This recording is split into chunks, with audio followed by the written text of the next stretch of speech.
Hi, Oakland Grizzlies. It's Mrs. Stanford. I'll be reading for you Chapter 18 from Charlotte's Web. The chapter is called The Cool of the Evening. In the cool of the evening, when shadows darkened the fairgrounds, Templeton crept from the crate and looked around. Wilbur lay asleep in the straw. Charlotte was building a web. Templeton's keen nose detected many fine smells in the air. The rat was hungry and thirsty. He decided to go exploring. Without saying anything to anybody, he started off. "Bring me back a word," Charlotte called after him. "I shall be writing tonight for the last time." The rat mumbled something to himself and disappeared into the shadows. He did not like being treated like a messenger boy. After the heat of the day, the evening came as a welcome relief to all. The Ferris wheel was lighted now. It went round and round in the sky and seemed twice as high by day. There were lights on the midway, and you could hear the crackle of the gambling machines and the music of the merry-go-round, and the voice of the man in the Beano booth calling the numbers. The children felt refreshed after their nap. Fern met her friend Henry Fussy, and he invited her to ride with him in the Ferris wheel. He even bought a ticket for her, so it didn't cost her anything. Mrs. Arable happened to look up into the starry sky and saw her little daughter sitting with Henry Fussy and going higher and higher into the air. Saw how happy Fern looked. She just shook her head. My, she said. Henry Fussy. Think of that. Templeton kept out of sight. In the tall grass behind the cattle barn, he found a folded newspaper.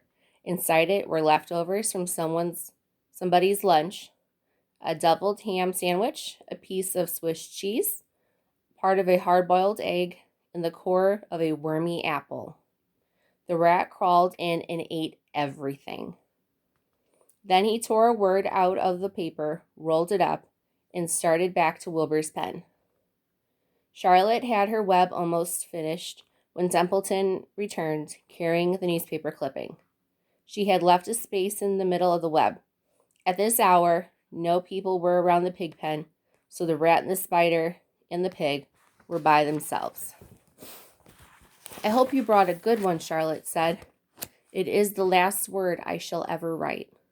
"Here, said Templeton, unrolling the paper. "What does it say?" asked Charlotte. "You'll have to read it for me." "It says humble," replied the rat. "Humble?" asked Charlotte.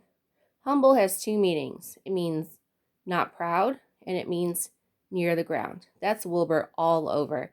He's not proud, and he's near the ground." "Well, I hope you're satisfied," sneered the rat. "I'm not going to spend all my time fetching and carrying. I came to this fair to enjoy myself, not to deliver papers." "You've been very helpful," Charlotte said. "Run along if you want to see more of the fair." The rat grinned. "I'm going to make a night of it," he said. "The old sheep was right. This fair is a rat's paradise. What eating! And what drinking! And everywhere good hiding and good hunting.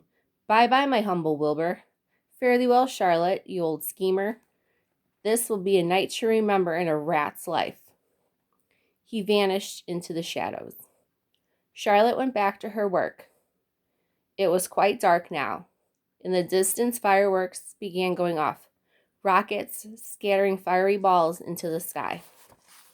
By the time the Arables and the Zuckermans and Lurvy returned from the grandstand, Charlotte had finished her web. The word humble was woven neatly into the center. Nobody noticed it in the darkness. Everyone was tired and happy. Fern and Avery climbed into the truck and lay down. They pulled the Indian blanket over them. Lurvy gave Wilbur a forkful of fresh straw. Mr. Arable patted him. "Time for us to go home," he said to the pig. "See you tomorrow." The grown-ups climbed slowly into the truck, and Wilbur had heard the engine start and then heard the truck moving away in low speed. He would have felt lonely and homesick had Charlotte not been with him. He never felt lonely when she was near. In the distance, he could still hear the music of the merry-go-round. As he was dropping off to sleep, he spoke to Charlotte. "Sing me that song again about dung in the dark," he begged. "Not tonight," she said in a low voice. "I'm too tired." Her voice didn't seem to come from her web. "Where are you?" asked Wilbur. "I can't see you. Are you on your web?" "I'm back here," she answered, "up in this back corner." "Why aren't you on your web?" asked Wilbur. You almost never leave your web." "I've left it tonight," she said. Wilbur closed his eyes. "Charlotte," he said after a while, "do you really think Zuckerman will let me live and not kill me when the cold weather comes? Do you really think so?" "Of course," said Charlotte. "You're a famous pig, and you're a good pig. Tomorrow you will probably win a prize. The whole world will hear about you. Zuckerman will be proud and happy to own such a pig. You have nothing to fear, Wilbur. Nothing to worry about. Maybe you'll live forever. Who knows? And now, go to sleep." For a while there was no sound. Then Wilbur's voice. "What are you doing up there, Charlotte?" "Oh, making something," she said, "making something as usual." "Is it for me?" asked Wilbur. "No," said Charlotte. "It's something for me, for a change." "Please tell me what it is," begged Wilbur. "I'll tell you in the morning," she said.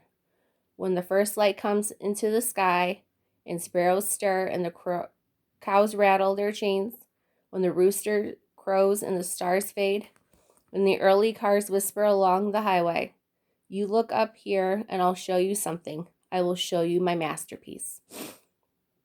Before she finished the sentence, Wilbur was asleep. She could tell by the sound of his breathing that he was sleeping peacefully, deep in the straw.